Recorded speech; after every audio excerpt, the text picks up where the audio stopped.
शौनक जी ने प्रश्न किया, क्या? अज्ञान ध्वांत विध्वंस कोटि सूर्य सम प्रभा सूतख्यायि कथा सारम मम कर्ण रसायनम। हे सूत जी महाराज, बड़ा कराल कलयुग निकट आ रहा है। इस कलयुग की वृष्टि तो ऐसी होगी महाराज कि जीवन में कोई एक बार अगर सत्य बोल देगा ना तो अपने आप को राजा हरिश्चंद्र समझेगा महाराज। अगर कहीं एक व्यक्ति ने दान कर दिया तो ऐसी घोषणा कराएगा महाराज जैसे मानो उसको दानवीर कर्ण ही बन गया हो। महाराज इस कलयुग में कोई किसी को भक्ति से मतलब नहीं होगा, पूरा संसार अर्थ के पीछे भागेगा महाराज। सब अज्ञान ध्वांत विध्वंस, सब अज्ञान की किरण में है। किसी को भगवान परमात्मा ईश्वर किसी से मतलब नहीं होगा। सुबह उठना, भोजन बना लेना, खाना, दोपहर में फिर खाना, शाम को फिर नाश्ता, रात में फिर खाना और सो जाना। जो थोड़ा बहुत समय मिल जाएगा तो परिवार में प्रपंच कर लेना। कलयुग के व्यक्ति के अंदर यही वृष्टि बन गई है हमारा, अनावरत। इनको अपने जीवन का कर्तव्य भी नहीं पता, अपने जीवन का लक्ष्य ही नहीं पता। आप लोग क्या करते हो घर पे भाई? यही तो करते हो ना। माताएं सुबह उठती हैं, बच्चों के लिए बना दिया ब्रेकफास्ट, भोजन कराया, भोजन करा करके स्कूल भेज दिया, फिर पति के लिए लंच बनाया, उनको भेज दिया, और उसके बाद जो थोड़ा बहुत समय मिला घर के काम काज में लगा लिए।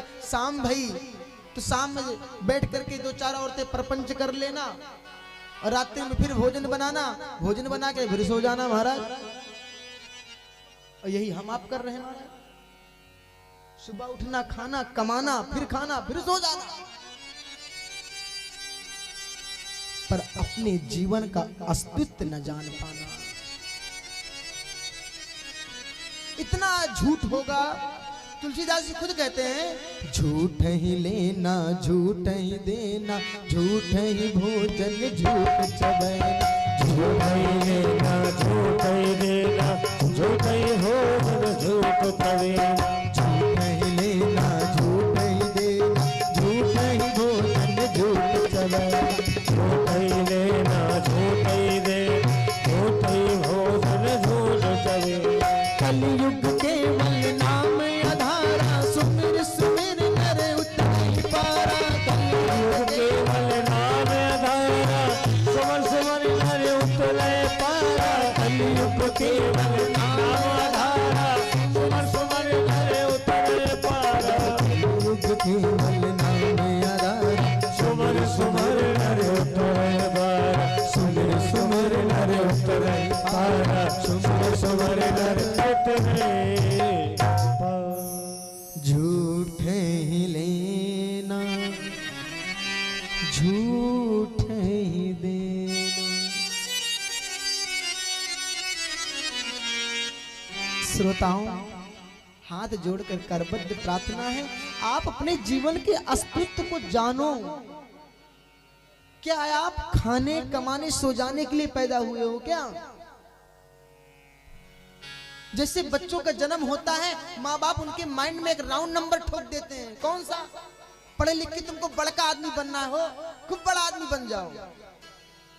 और जैसे वो बड़का आदमी बना, फिर उसकी शादी करा देते हैं, फिर बच्चे हो जाते हैं, फिर बच्चों को बड़का आदमी बनाने में पूरी जिंदगी चली जाती है महाराज। कब बड़का आदमी बनने के लिए आए हो क्या? कबीरदास जी की एक दोहा मुझे याद आता है, बड़ा हुआ तो क्या हुआ, जैसा पेड़ खजूर, पंछी को छाया नहीं, फल लागे दूर। ऐसे बड़े बनने से क्या फायदा मैया? मैया ये मानव तन मिला है आपको कुछ प्राप्त करने के लिए, ये खाने पीने सो जाने के लिए नहीं। आप कौन हो और क्या कर रहे हो महाराज? बोल के आए थे हर भजन को औटन लगे कपास। बोले थे भगवान से जा रहा हूं, जाके भजन करूंगा, और यहां आकर क्या कर रहे हो महाराज? वही खाना पीना सो जाना, वही खाना पीना सो जाना। मैया अपने जीवन के बोध को समझो। सौनक जी कहते सूत जी, ये पूरा संसार अज्ञान की तिमिर में जल रहा है, किसी ज्ञान की प्रकाशता में नहीं है महाराज। और मान लो जो बड़े आदमी बन भी गए तो धन कमा सकते हैं, पर वो भक्ति नहीं कर पाएंगे। क्या इस संसार में धन, क्या किसके पास धन नहीं है ये बताइए महाराज? कोई ऐसा व्यक्ति है क्या जो रोटी नहीं खा के सो रहा है? वो भी भोजन पा रहा ना, वो भी ग्रहण करके सो रहा है। अरे धन तो वैश्या के पास भी, जो नृत्य करके पैसा कमा लेती महाराज। लेकिन क्या उनके अंदर इतना सामर्थ्य है क्या कि वो अमृत कथा को सुन सके? मैया जब तक धन धर्म में नहीं लगेगा ना, वो धन दूषित रहता है।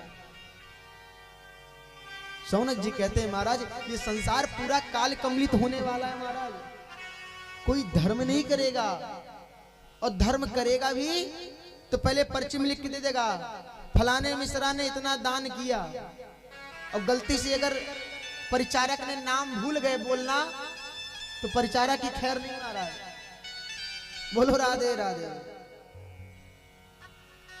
हे सूत जी, आप कुछ ऐसा सुनाओ ताकि इस संसार के जो गृहस्थ हैं, जो परपंचों में विषय विलास में पड़े हुए हैं, जिनको अपने जीवन का बोध नहीं है, उनको मुक्ति कैसे मिले, ऐसी कोई कथा सुनाए।